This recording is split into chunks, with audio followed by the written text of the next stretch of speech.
لا إله إلا الله لا إله إلا الله لا إله إلا الله ما لنا رب سواه. الحمد لله وكفى وسلام على عباده الذين اصطفى. أما بعد فأعوذ بالله من الشيطان الرجيم. بسم الله الرحمن الرحيم. يا أيها الذين آمنوا قوا أنفسكم وأهليكم نارا. وقال تعالى في مقام آخر: يا أيها الذين آمنوا عليكم أنفسكم لا يضركم من ضل إذا اهتديتم إلى الله مرجعكم فينبئكم بما كنتم تعملون. صدق الله العظيم. اللهم رب اشرح لي صدري ويسر لي أمري واحلل عقدة من لساني يفقهوا قولي. اللهم رب زدني علما. اللهم ربنا زدنا علما نافعا. اللهم صل على سيدنا محمد وعلى آل سيدنا محمد أصحاب سيدنا محمد بارك وسلم عليه. مولا يا رب صل وسلم دائما أبدا على حبيبك خير الخلق كلهم. قابل صد احترام بزرگوں اور دوستوں، السلام علیکم ورحمۃ اللہ وبرکاتہ. سورہ مائدہ آیت نمبر 105 پارہ نمبر 7 آپ حضرات کی خدمت میں میں نے تلاوت کی ہے. اس آیت کی روشنی میں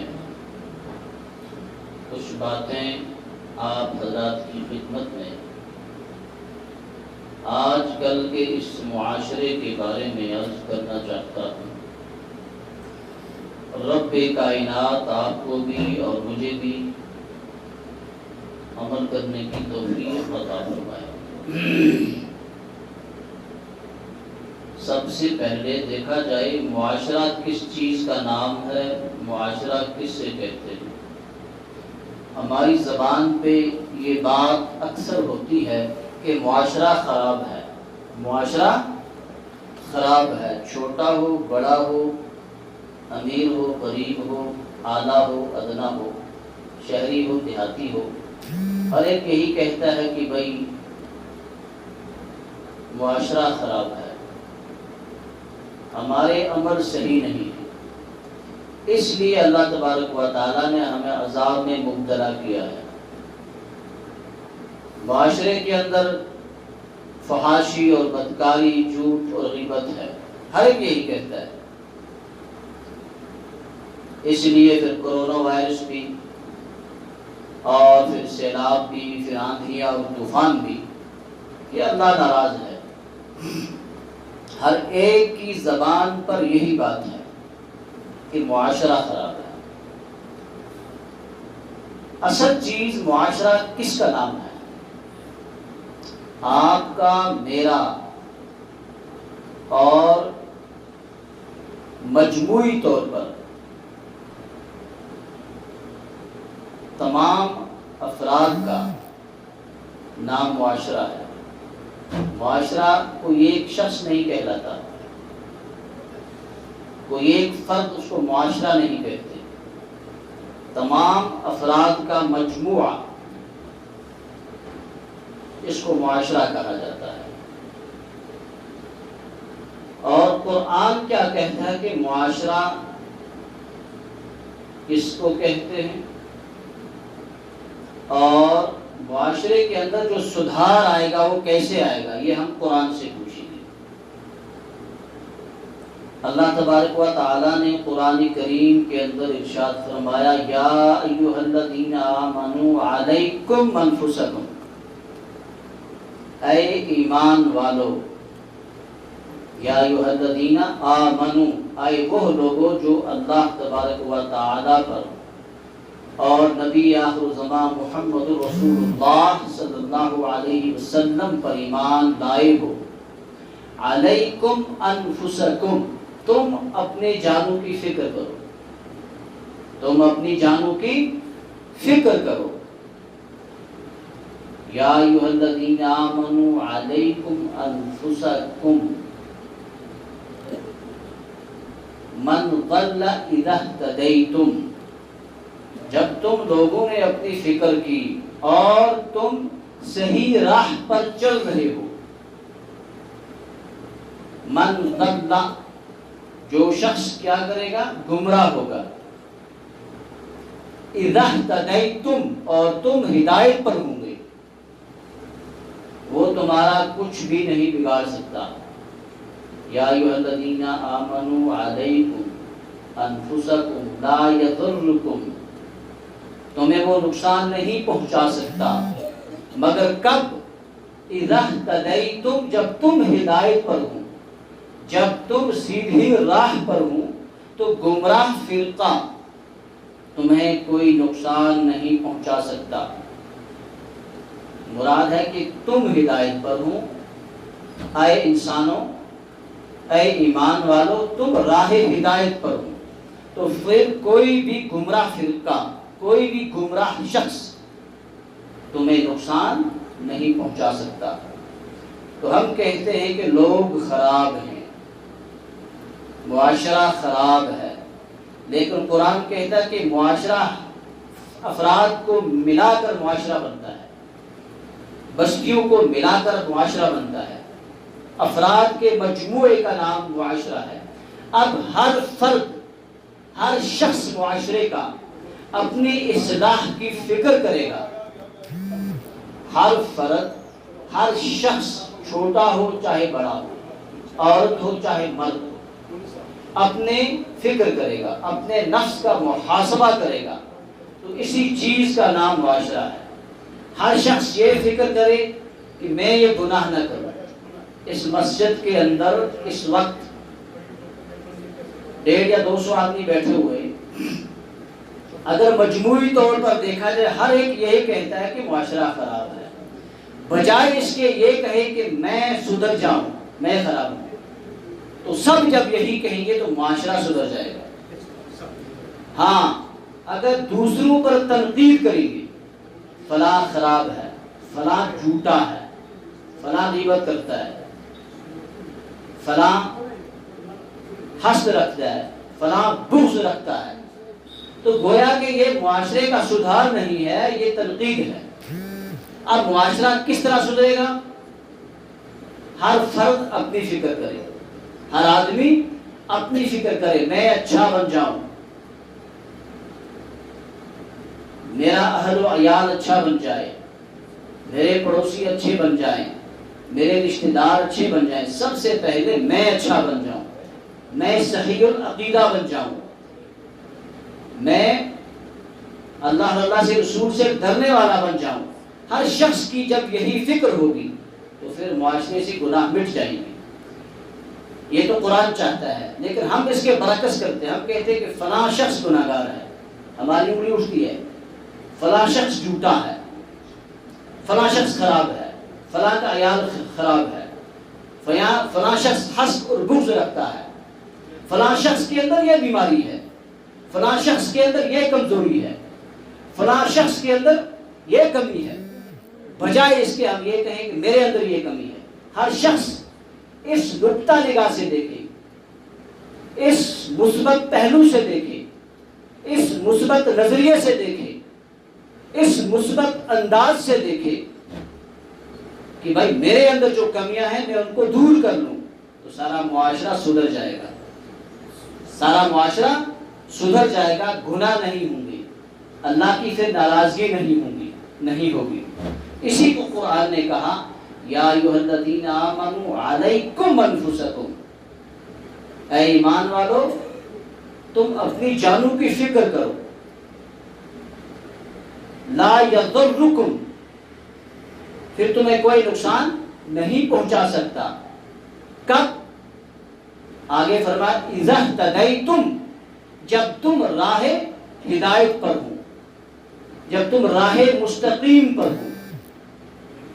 چلنے کا معاملہ ہے، تمام حضرات سے معاونت کی درخواست ہے. اذا اہتدیتم، جب تم ہدایت پر ہو، تم صحیح راستے پر ہو، تو پھر کوئی بھی معاشرے کا شخص آپ کو کچھ نہیں کر سکتا، لیکن اس میں ایک چیز شرط ہے جو مفسرین نے اس آیت کی تفسیر کی ہے، یہ شد سمجھن وہ کی سہل چیز، وہ یہ تفسیر کی ہے، تفسیر ابن کثیر، تفسیر مفتی محمد شفیع صاحب نے اور باقی تفسیر کے اندر اذا اهتدیتم کی تفسیر کہ تم ہدایت پر ہو، تم راہ مستقیم پر ہو، کہ تم امر بالمعروف اور نہی عن المنکر کرنے والے ہوں تو تم پھر صحیح راستے پر ہیں۔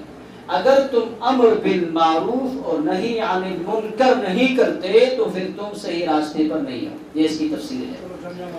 امر بالمعروف اور نہی عن المنکر کیا ہوتا ہے؟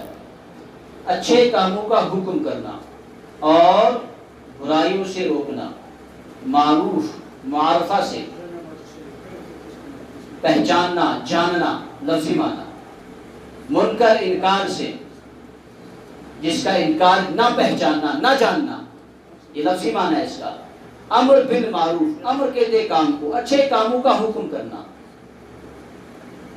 اور منکرات سے گناہوں سے، بے حیائی سے، فحاشی سے اور باقی گناہوں سے روکنا، یہ اولین فریضہ ہے۔ اذا اهتدیتم، پھر تب تم صحیح راستے پر ہو۔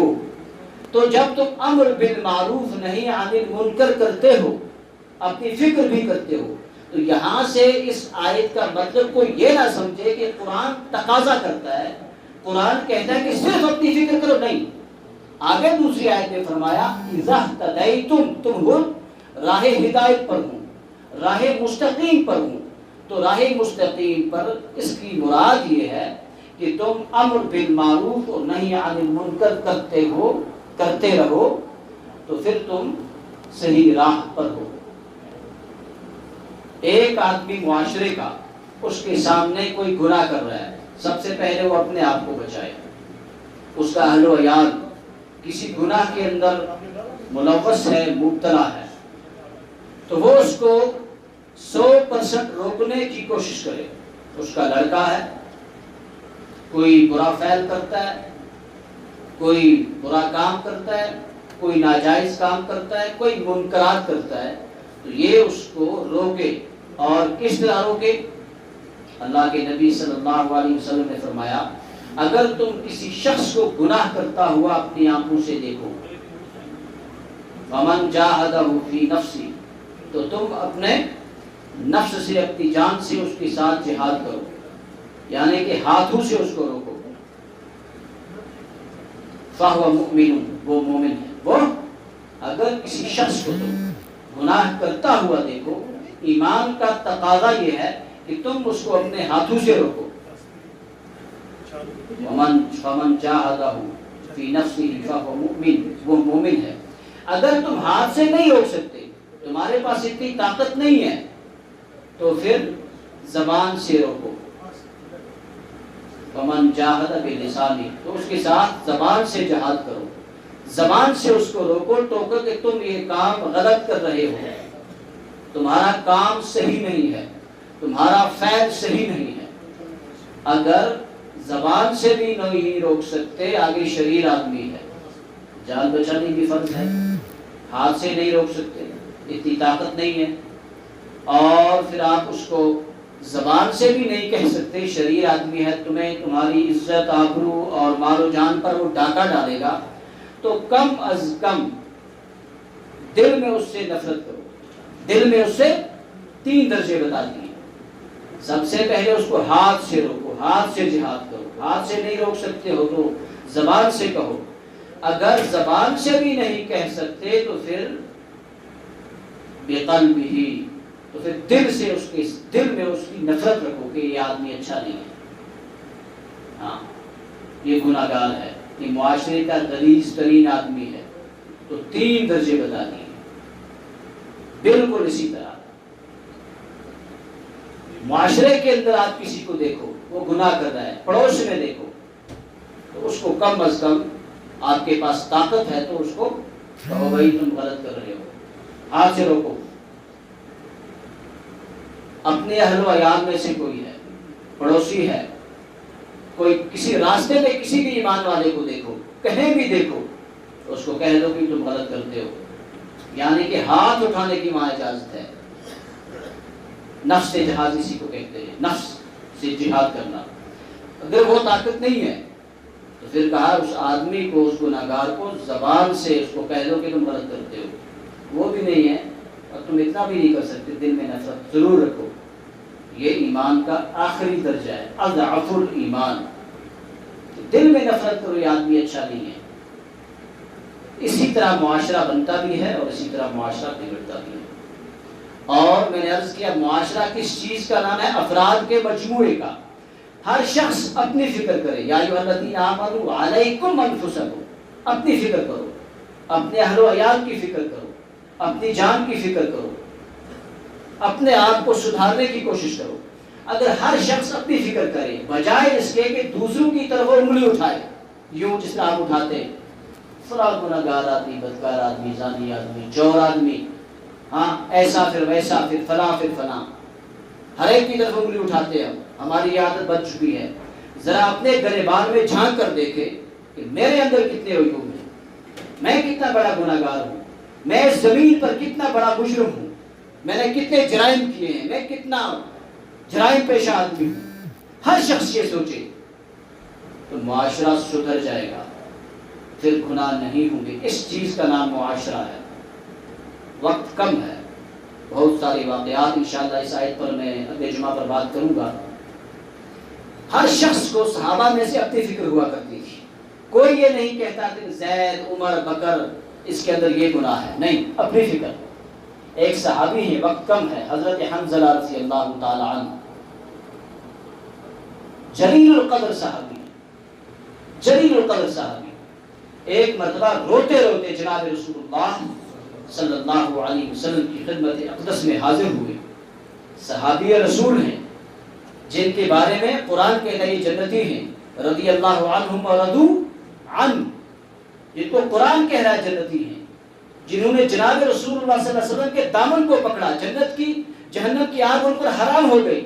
وہ صحابی حنظلہ حضور کے پاس جاتے ہیں، روتے روتے گڑ گڑاتے جاتے ہیں اور جا کر عرض کرتے ہیں نافق حنظلہ، حنظلہ منافق ہو گیا، حنظلہ منافق ہو گیا، نافق حنظلہ۔ جناب رسول اللہ صلی اللہ علیہ وسلم نے اس کو اپنے قریب بلایا اور پوچھا حنظلہ آپ کیوں منافق ہو گئے، آپ ایسی بات کیوں کہتے ہو؟ حنظلہ نے عرض کی یا رسول اللہ صلی اللہ علیہ وسلم، جب آپ کی مجلس میں ہم بیٹھتے ہیں اور جب میں آپ کی مجلس میں ہوتا ہوں، آپ جو باتیں جو ارشادات فرماتے ہیں تو دل چاہتا ہے اسی وقت ان پر مر مٹوں، ان پر عمل پیرا ہو جاؤں، میں نوعان ویسا ہی کروں جیسا آپ فرماتے ہیں۔ لیکن جب باہر نکلتے ہیں ہم تو ہمارے دل کی کیفیت بدل جاتی ہے، ہمارے دل کی حالت بدل جاتی ہے۔ اللہ کے نبی نے فرمایا حنظلہ یہ منافقت کی علامت نہیں ہے، یہ دل جو ہے ساعات فساعات، یہ ایک جیسا نہیں رہتا، یہ بدلتا رہتا ہے، اس کے اندر خیالات ہیں، اس کے اندر خیالات آتے رہتے ہیں، اس کے اندر دل کے اندر خیالات آتے رہتے ہیں۔ آپ ایسا مت کہیے کہ حنظلہ منافق ہو گیا، آپ منافق نہیں ہیں، آپ ایمان والے ہیں۔ الغرض اس واقعہ کا محاصل یہ ہے، ہر صحابی کو اپنی فکر، ہر صحابی کو اپنے اہل و عیال کی فکر، اپنے عمل کی فکر۔ یہ نہیں کوئی کہتا، یہ کسی نے نہیں کہا ابو بکر یوں ہے، سیدنا عمر ایسا ہے اور حضرت بلال ایسے ہیں، نہیں، یہ کہا کہ حنظلہ منافق ہو گیا۔ تو قرآن کہتا ہے یا ایھا الذین آمنوا علیکم انفسکم لا یضرکم، اے ایمان والو تم اپنی فکر کرو، پھر تمہیں کوئی نقصان نہیں پہنچا سکتا۔ اذا تدیتم، لیکن جب تم راہ استقامت پر ہو، جب تم راہ مستقیم پر ہو، جب تم سیدھے راہ پر ہو، تو پھر دنیا خراب ہو جائے تمہیں کوئی نقصان نہیں پہنچ سکتا۔ شرط یہ ہے کہ امر بالمعروف نہی عن المنکر کرتے رہو، جس کے لیے اس امت کو بھیجا۔ اخرجت للناس تأمرون بالمعروف وتنہون عن المنکر وتؤمنون باللہ، اس امت کو ایک بہت بڑا کام بخشا، ایک بہت بڑا انعام بخشا، وہ کیا ہے؟ امر بالمعروف اور نہی عن المنکر۔ شرط یہ ہے یہ کرتے رہو، پھر ساری دنیا اگر خراب ہو جائے تو تمہارے سر سے یہ فریضہ اتر گیا، تمہارا اہل و عیال سے خراب ہو جائے، لیکن شرط یہ ہے کہ اپنے اہل و عیال کو ٹوکتے رہو، روکتے رہو، یہ کام تم غلط کر رہے ہو، اپنے پڑوسی کو، رشتہ دار کو جب یہ امر بالمعروف تم کر رہے ہو تو پھر اگر معاشرہ خراب ہو جائے، گھر کا فرد خراب ہو جائے تو پھر تم اس کے ضامن نہیں ہو۔ تو اللہ تبارک و تعالی آپ کو بھی مجھے بھی کہنے اور سننے سے زیادہ عمل کرنے کی توفیق عطا فرمائے۔ ربنا اننا آمنا فاغفر لنا ذنوبنا واسرافنا في امرنا وثبت اقدامنا وانصرنا على القوم الكافرين۔ سبحان ربك رب العزة عما يصفون وسلام على المرسلين۔